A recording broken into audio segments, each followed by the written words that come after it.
just a little more on collective bargaining. Collective bargaining is usually in states where there is a lot of union activity, and that really makes sense. Part of the problem is nurses want to be considered professionals. Professionals are usually not union-based. And so there's a little conflict there. You know, nurses, I'm a professional nurse, but I'm going to walk a picket line carrying a sign. And that's where there's a little disconnect. But if you think about it, a union is simply another way of nurses having their voices heard. The ANA, which has that union or that collective bargaining unit, the United American Nurse, the ANA is another way for nurses to have a collective voice.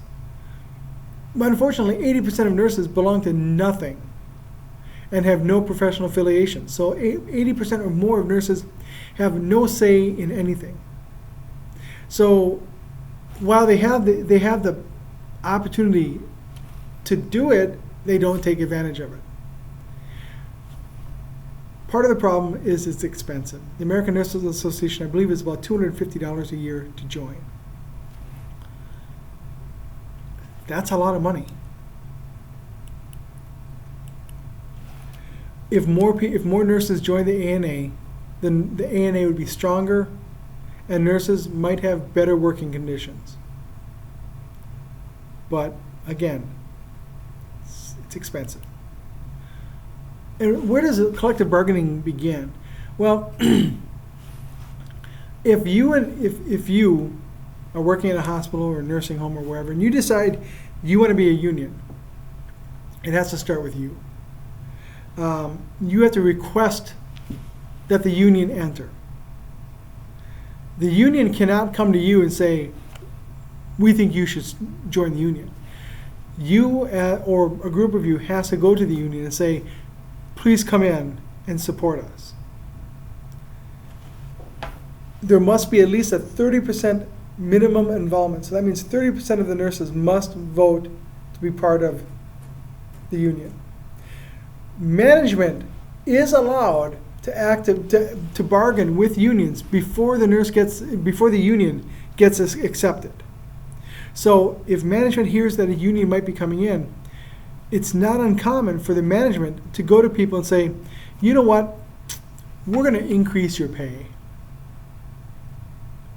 Now they can't tell you that you can't vote for unions, but again, much like the PAC that gives a big check to the candidate, and the candidate remembers who gave them the check, if your employer suddenly gives you a 50% raise in pay before joining a union, before paying dues to a union, you might remember that when it comes time to vote.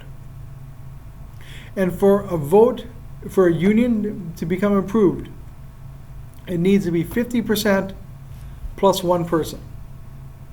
Not 50.5%. You have to have 50% plus one.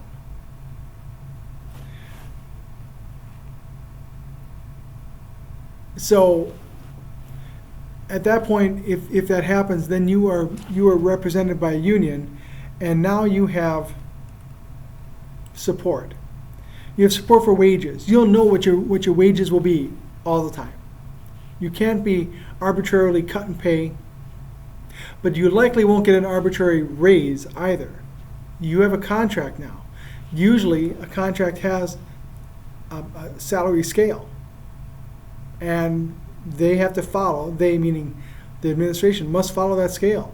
If the scale means each year you get a 1% raise or whatever, that's what you will get. No more, but no less. You'll have job security.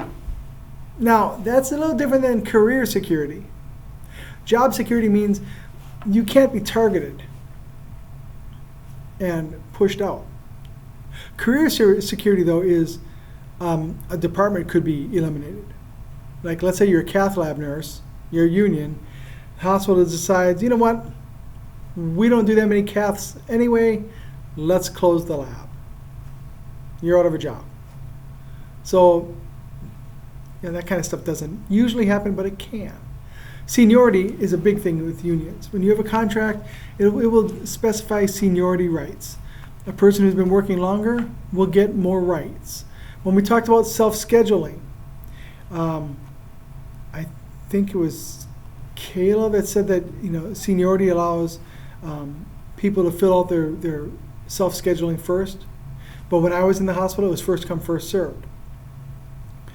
So in a union situation, a person who's been working there longer will have more everything.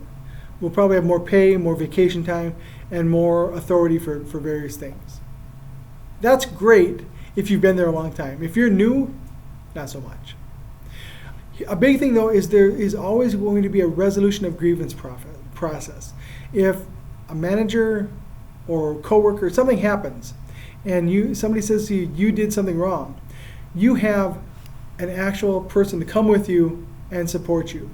You don't have to face your manager alone.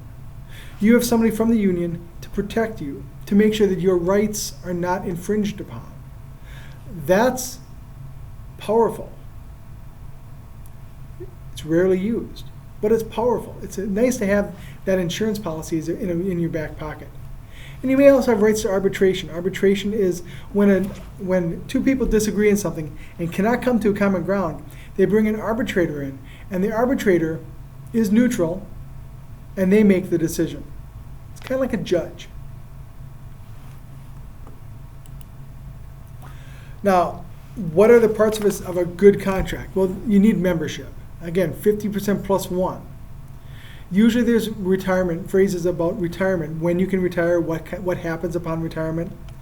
It will list your benefits to health care. There may be other things, family leave policies, long-term care disability insurance, scheduling. These are, every contract will be a little different because these are negotiated pieces.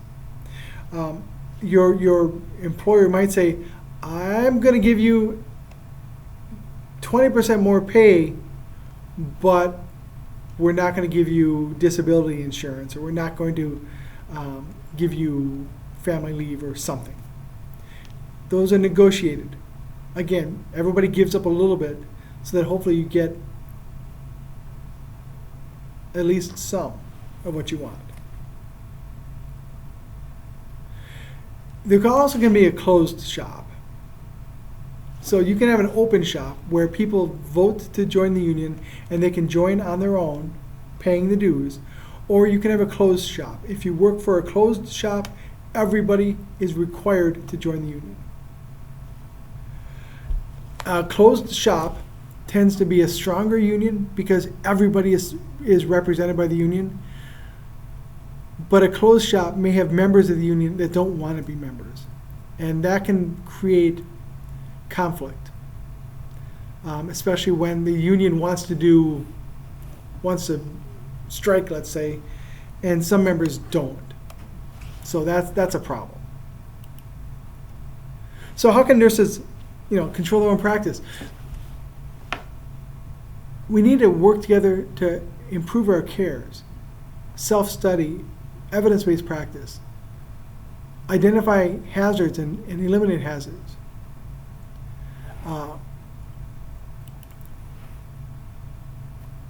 Join committees, join nurse practice committees, join the shared governance committees, make your voice heard, join local, state, and national organizations. Again, your voice is heard that way. Be active. Don't be silent. That's the best way of controlling your own practice. If you see something that's wrong, say it. Find a solution, but say it. Don't just live with it. Again, when there's collective bargaining, when it's a union situation, it can be very contentious. It's a we versus they. Power is achieved through numbers. Again, closed shop is more power because you have more members, but it can lead to a very adversarial relationship both between members and management and within the membership sometimes.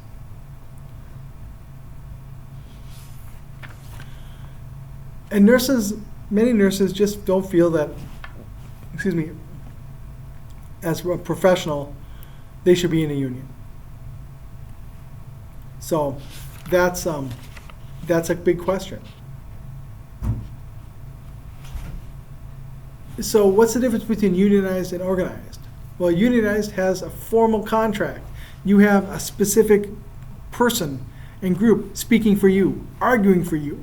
Organized is a lot of people working together, but you don't have that one person. Educational requirements is part of the non-traditional approach. You know, should there be a bachelor's? Should there be a master's? You know, where is the educational requirement? And what lies ahead? The demand for nurses is not going to go away. Nurses, the educational requirements for nurses will never go down. We need better, smarter, stronger nurses ready to work in different areas, take on more responsibilities. We need to have better overall compensation. We need to be paid for what we're worth, but we also have to make sure we have time off. When you don't have time off, you burn out. And that does not promote a safe work environment or good working conditions. So to do that, we need a unified voice. We need people working together, whether it's union or not. And it only happens when you speak up, listen to other people, and work together. That's it for Learning Plan 5. See you next week.